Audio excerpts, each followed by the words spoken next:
to those I've hurt. 25 years ago, I was in a car accident that broke my jaw and caused injury to the right frontal lobe of my brain. At the time, the focus was on the visible damage and fracture, the swelling, and the immediate physical trauma. The deeper injury, the one inside my skull, went unnoticed. Comprehensive scans were not done.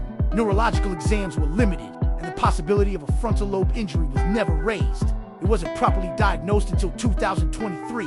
That medical oversight caused serious damage to my mental health and led to my bipolar type 1 diagnosis. Bipolar disorder comes with its own defense system. Denial.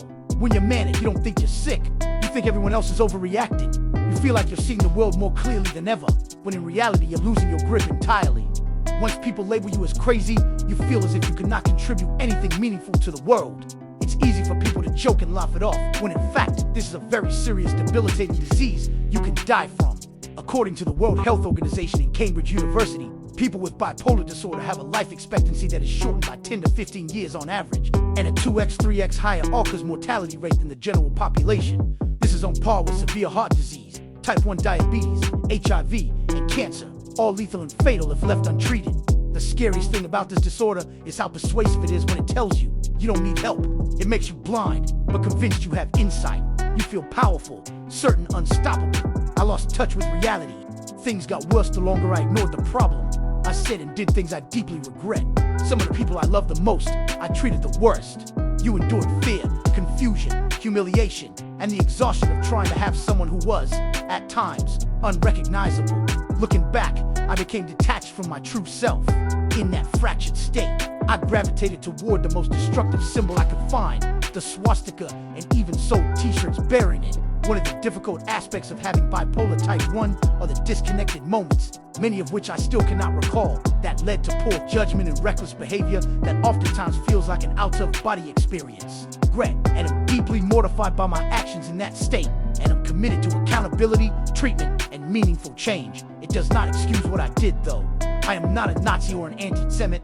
I love Jewish people. To the black community, which held me down through all of the highs and lows and the darkest of times. The black community is, unquestionably, the foundation of who I am. I am so sorry to have let you down. I love us. In early 2025, I fell into a 4-month-long manic episode of psychotic, paranoid, and impulsive behavior that destroyed my life.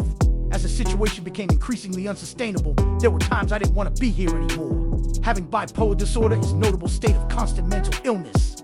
When you go into a manic episode, you are ill at that point. When you are not in an episode, you are completely normal.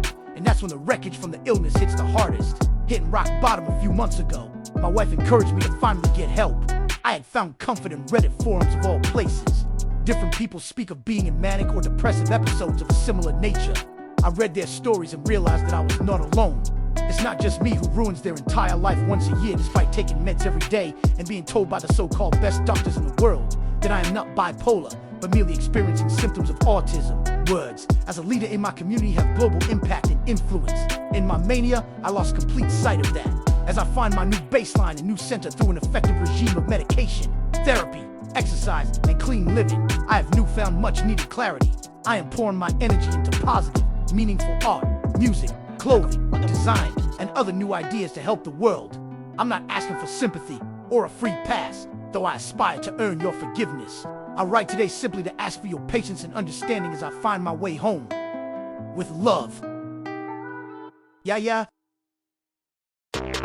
I know you liked that episode. This is actually a clip from a larger live stream. The link is down in the description, so you can go check it out. I hope you enjoyed it, and I'll see you down there. Grace and peace.